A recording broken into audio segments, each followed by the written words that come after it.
Well, we are back again, guys. At andito kami sa labas, outdoor, at ang ganda ng panahon, di ba? Yes, sobrang ganda ng panahon ngayon.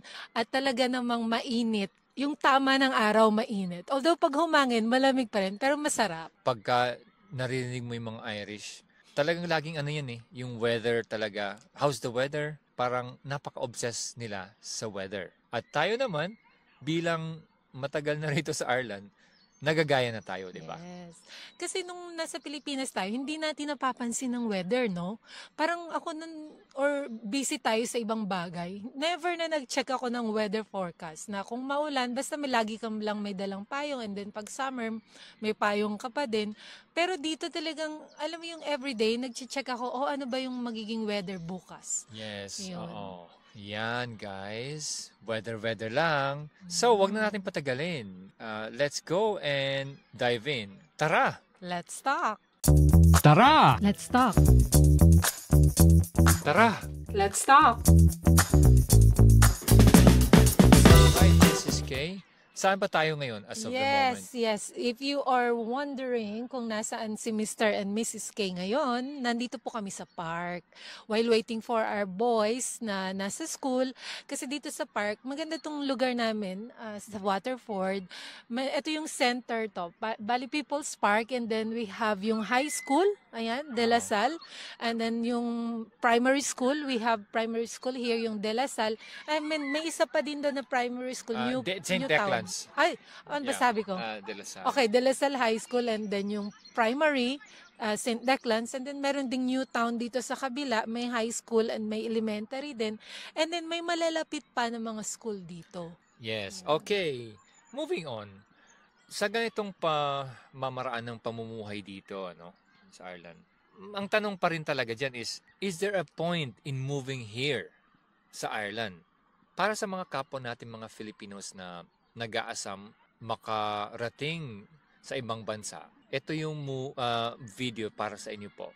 At Yes. siguro, at the end of this video, masasabi ninyo na para sa inyo ba ang pag-abroad or para sa inyo ba ang Ireland mismo? Okay, Mrs. K?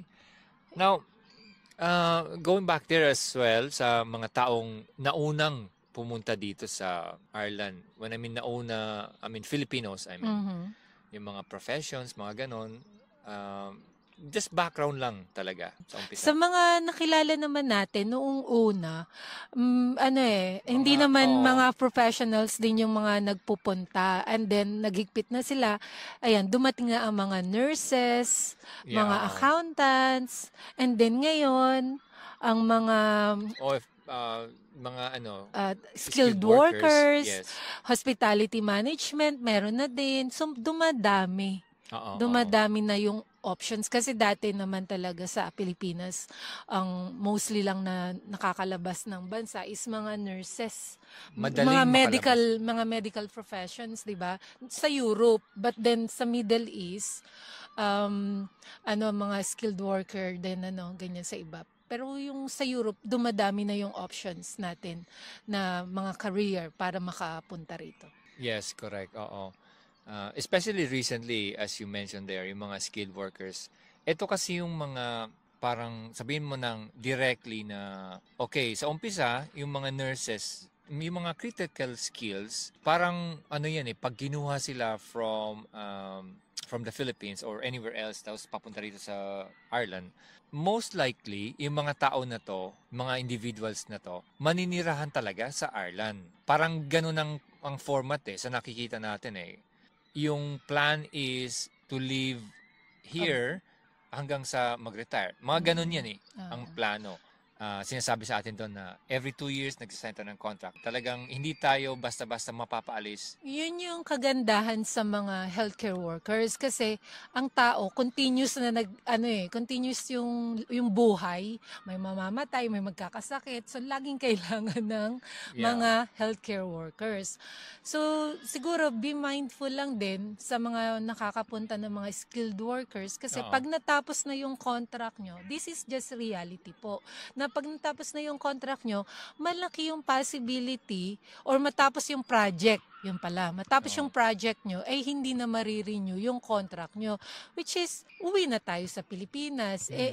Kasi, kailangan po nating maka at least yung pangalawang contract yung sa, na, I think, anong bang tawag meron tayong tawag dyan na yung pag naka-second contract na, renew na yung, yung work permit mo, yun, doon ka pa lang makakapagdala ng family mo talaga, na secure ka, na may mababalikan, na may trabaho ka lagi, na hindi mo na kailangan pang, tawag dyan, humanap ng, ng mag-apply sa'yo ng work permit. Yun pala yun.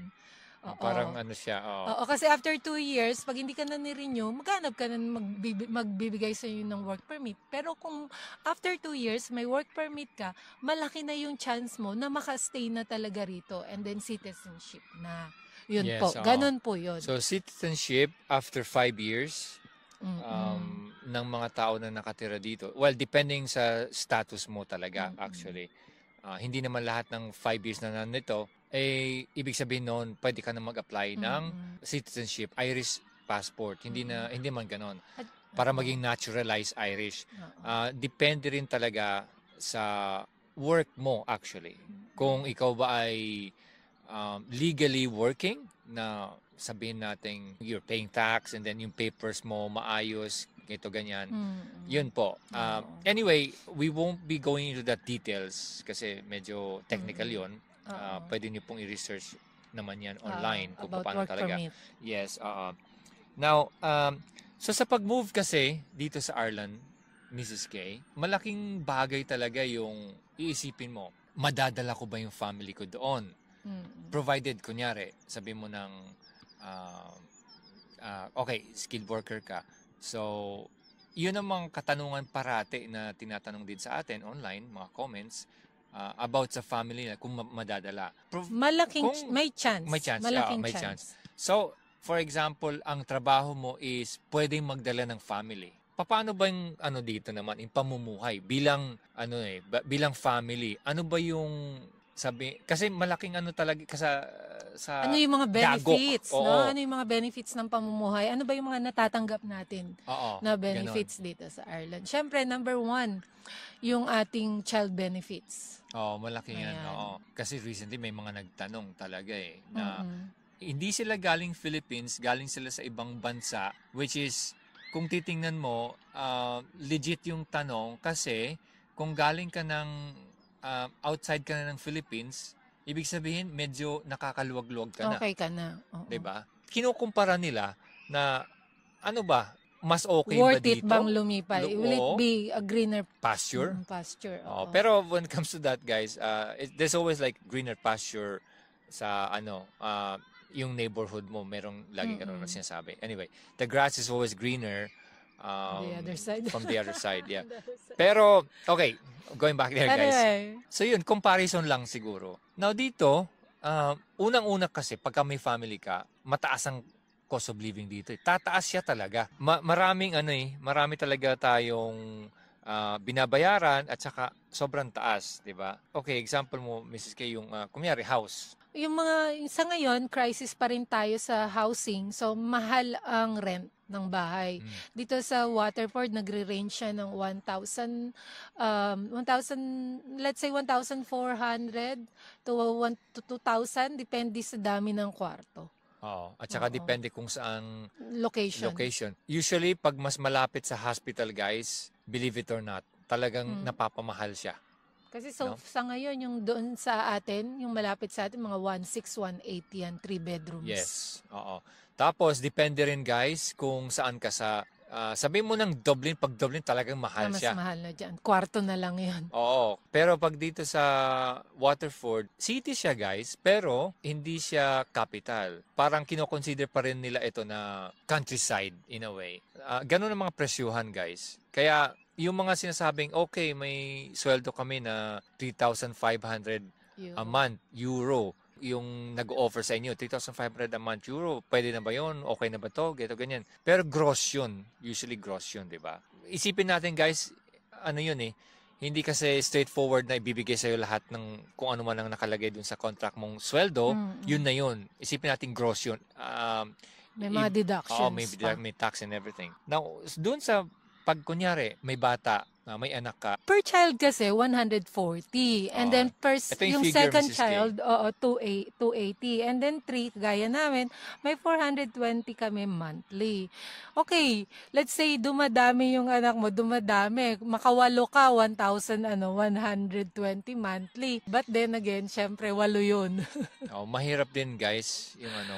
Oo. Pero sabihin natin merong mga dito sa And then yun pala, and that's up to 18 years nung bata, ha, yung child benefits. Pagka full-time sila studying. Pero isang buwan lang yun guys, ha. Pero ang reality niyan, ang gastos mo sa bata hindi lang 140. Wala din yun. Bali wala yung 140. Tulong lang yun. Free education sa mga bata. Siyempre hanggang high school, libre po ang walang tuition, and then yung mga books nila rental. Dati nung time natin kay Azar, when yung eldest child po namin, kami yung bumibili ng libro. This was after the pandemic. Pero ngayon, rental na lang po. Wala nang binabayaran. Medyo nag-iba. Konti na lang. Okay, if I may say, nag-iba na yung kanilang, siyempre, inisip kasi nila na mahal din yung every year. Halos naka 400 to 500 din ang magagastos mo pag bumili ka ng libro. That's in high school or secondary. And then yung sa primary, ganun din, mahal din yung mga libro. At least ngayon, rental na lang. Parang nung nasa Pilipinas tayo. Gano'n, yes, yung every year may book na ipapahiram sa'yo. Gano'n na din. May mga tao dito guys na wala silang work. Ito kasi ang dito parang mahirap intindihin din o mahirap tanggapin na kung wala kang trabaho, marami dito mga puti na walang trabaho, pero binibigyan sila ng gobyerno, tas marami silang mga anak, mas maraming binibigay na benefits sa kanila. Tayo na nandito, lumipat sa bansa na to, nanirahan, nagwo-work tayo, pero ang benefits na nakukuha natin, limited kumpara dun sa mga taong hindi nagwo-work. Mahirap di ba? Parang lang yan kumbaga there are others, hindi naman iba-ibang lahi naman to na yung sinasabi, they're living from social welfare. Oo, ganun. May mga ganun po. Pero siguro ibang topic na yun na i-explore natin. Which is wala tayo dun Pupunta tayo rito para magtrabaho. Hindi po tayo pupunta rito para manghingi ng pera sa gobyerno. Yeah, so inaano lang natin na may mga ganun kang mararanasan dito na parang hindi mo maintindihan bakit ganun. Pero ganun po, asahan nyo na yun. Karamihan. Unfortunately, yung iba kasi, hindi sila pwedeng magtrabaho. So, it's a big, pwede nating explore maybe next time. Yeah, Let's just go back dun sa mga, siguro, yung mga, ba yung magagandang benefits of living here in Ireland? Like, yung, natin, childcare, yung sa mga bata, pag maliliit pa sila, libre din yung play school nila. May placement sila na 3 hours, libre yan.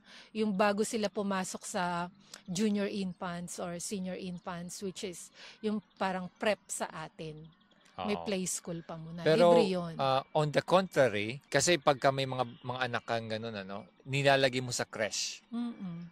Now, sa paglalagay sa creche, guys, mahal din. May bayad din yan. May bayad yun, hindi yung libre. Ang nangyayari, kunyari, kaming dalawa, isa sa amin, hindi na magbo-work. Malimit na ganun ang sitwasyon Mag-asawa, yung isa, hindi na siya magbo-work kasi mag-aalaga na lang sa mga anak. Kesa ibigay pa yung pera doon sa creche na tinatawag. Yung kung saan yung creche is like a daycare. Although yung sa situation namin, tayo maganda kasi yung schedule natin na arrange natin. So rarely lang kami nakapagpaalaga nung maliliit sila.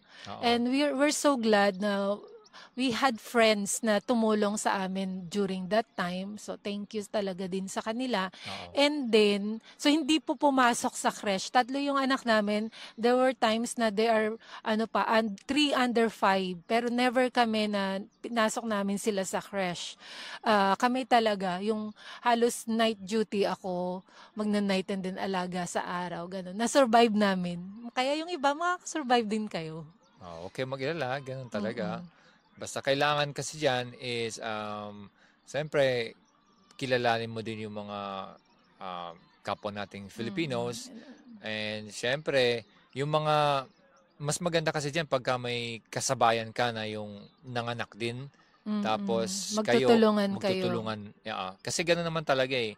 Give Give and take ang lang. relationship. Oo. Ang school, since nandito tayo, ano ba yung mga school dito? Siyempre, ang mga, I'm sure concerned kayo kung ano ba ang tanggap sa anak nyo, kung mga racist ba ang mga tao dito. Ngayon, anong masasabi mo Oo. doon? Well, dito sa ngayon, nagiging multicultural na guys yung mga ating, yung mga schools dito. Kasi sa dami ng mga taong nagsipuntahan from other places, unti-unti na silang nagiging sanay. 'Di ba?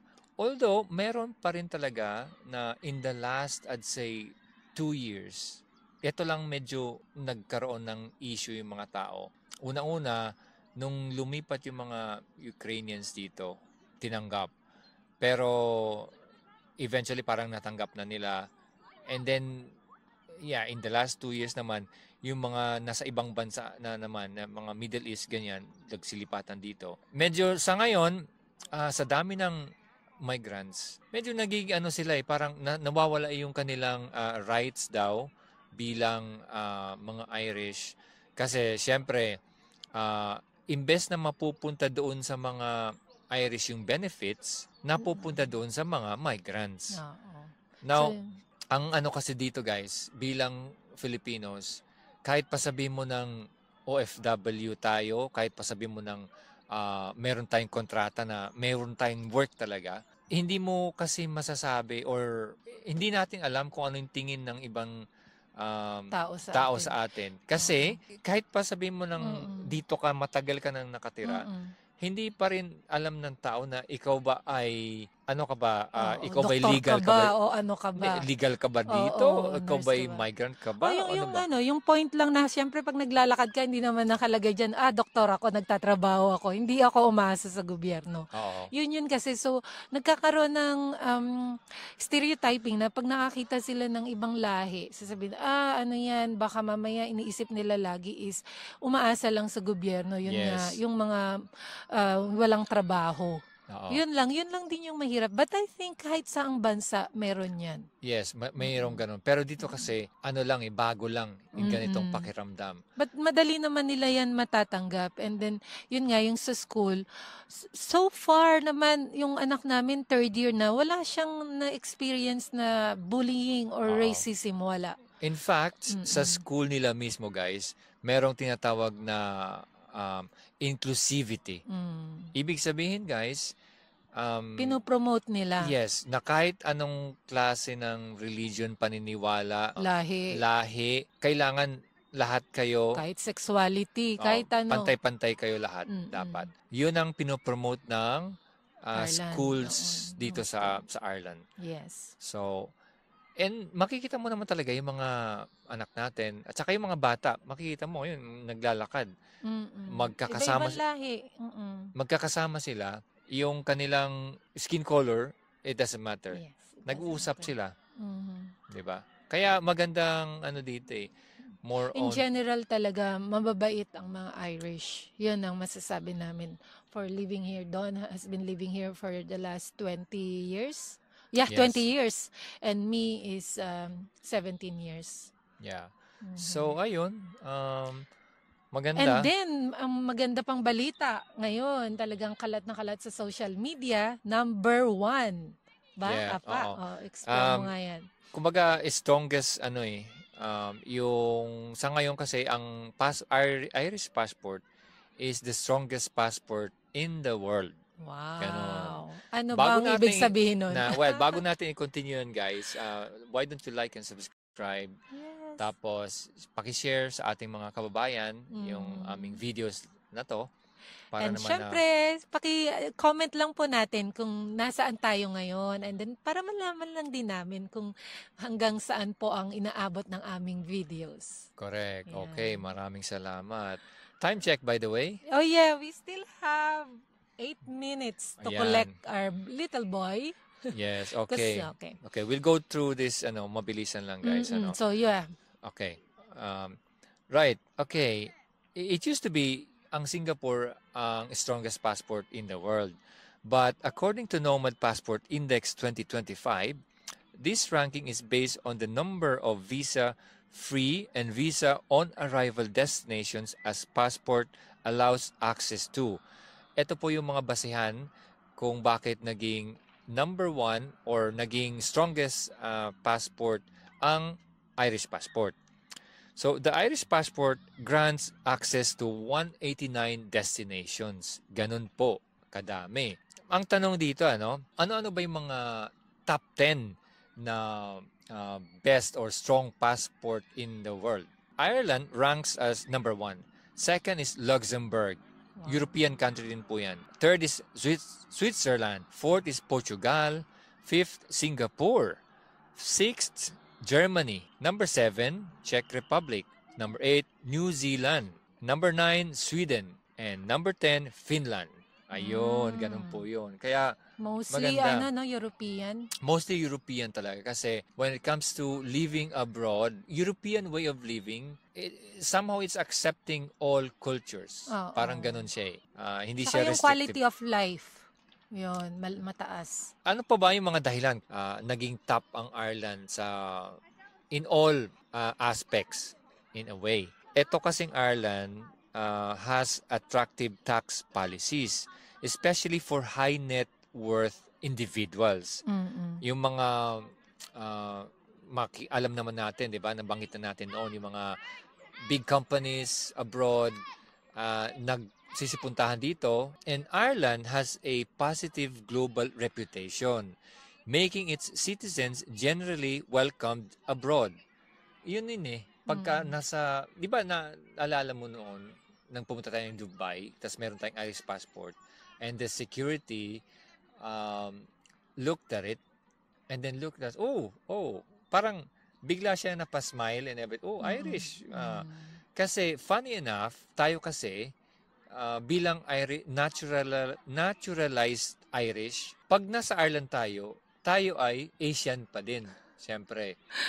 Kung Filipino ka, Filipino pa din ang tingin sa'yo. Pero once we get out of Ireland, Irish na ang bansag sa atin. Kahit paanong itsura natin kasi dahil sa passport na yon. As well, ito kasing Ireland, bilang EU member siya, it's offering rights to live and work across Europe.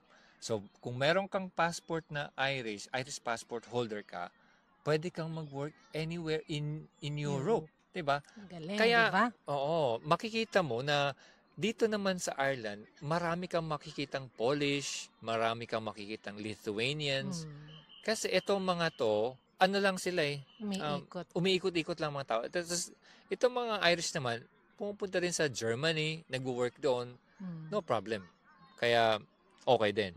Ireland has strong options for dual citizenship and expatriation. Depende naman kasi talaga sa sa kung saang bansa ka galing, kung anong citizenship mo. Gaya natin sa mga Filipinos,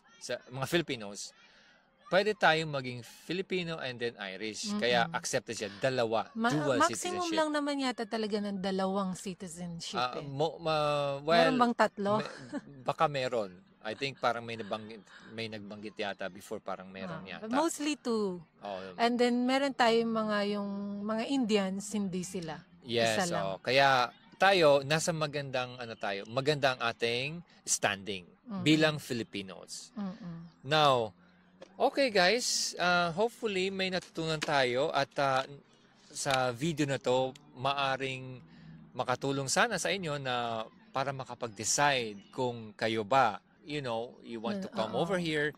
At yung aming question earlier on na ano ba yung question natin, Mrs. Kay kanina? Is there a point moving here in Ireland. Yes, Yun. hopefully nasagot namin. And marami din po kaming iba pang video na we talk about Ireland and from the point of view din ng ibang mga Filipinos, not just us. So Yes. maganda po na mapanood po natin yon. Okay, and that's it for now, guys. Maraming salamat sa pakikinood. And hanggang sa muli, Tara! let's talk! Tara! Let's talk! Tara! Let's talk!